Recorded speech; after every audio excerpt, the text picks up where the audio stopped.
Hi friends, இப்போ நம்ம Pandya stores பார்க்க போகிறோம். பாண்டிய ஸ்டோர்ஸில் திடீர்னு காதல் மலருதா, கண்ணும் கண்ணும் நோக்குதா, என்னை பார்க்குதா அப்படிங்கிறாங்க. என்னடா இது அப்படின்னு பார்த்தா, கதிர் வந்துட்டு கீழே உட்காருன்னு சொல்லிட்டு ராஜிக்கிட்ட பேசிகிட்டு இருக்காரு. பேசிகிட்டு இருக்க கேப்பில் என்னடா அப்பான்னு பார்த்தா, ராஜிக்கிட்ட உனக்கு ஏதாவது தேவை இருக்கான்னு சொல்லி கேட்குறாரு. இல்லை என்ன விஷயம்னு சொல்லி கேட்க, உனக்கு ஃபீஸ் கட்டியாச்சா, அமௌண்ட் ஓகேவா, எல்லாம் ஓகேவா, ஃபுட் எடுத்துகிட்டு போறியா, எல்லா விஷயத்தையும் கேட்டுட்டு செலவுக்கு ஏதாவது காசு இருக்கான்னு சொல்லி கேட்குறாரு.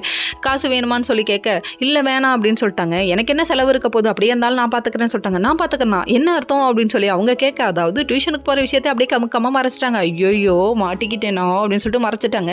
மறைச்சதுக்கப்புறமா இல்லை ஒன்றும் செலவு இருக்க போகிறதில்ல, இதுக்கப்புறம் வேலைக்கு போய் சம்பாதிக்க போகிறேன் ஏன் அப்படின்னு சொல்லி கேட்க, மீனா நீ கேட்ட மாதிரி நீ கேட்டுறாத, நீ அசிங்கப்பட வேணாம், நான் உனக்கு பார்த்துக்கிறேன், நீ எதாக இருந்தாலும் என்கிட்ட சொல்லு அப்படிங்கிறாரு. வேற லெவல் பா, வரே வா, இதுக்கு போய் தான் காதலோ அப்படிங்கிற மாதிரி ஆயிடுச்சு. சரி இவங்க ரெண்டு பேரும் ரொமான்ஸ்குள்ளே நம்ம நுழைய வேணான்னு கொஞ்சம் நேரம் தள்ளி இருந்தாச்சு. அதுக்கப்புறம் பார்த்தா ரொமான்ஸ் முடிஞ்சிச்சுங்க.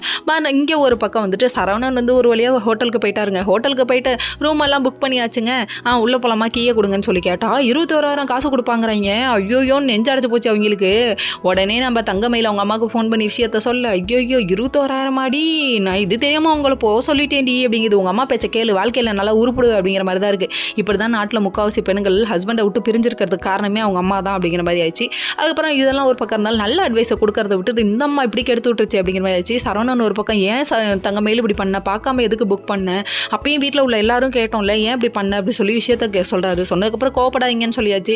என்ன பண்ணுறேன்னே இவருக்கு தெரியலங்க. 21,000 கேட்குறாங்க, நான் எங்கே போவேன்னு சொல்லிட்டு ஃபீல் பண்ணிட்டு இருக்காங்க.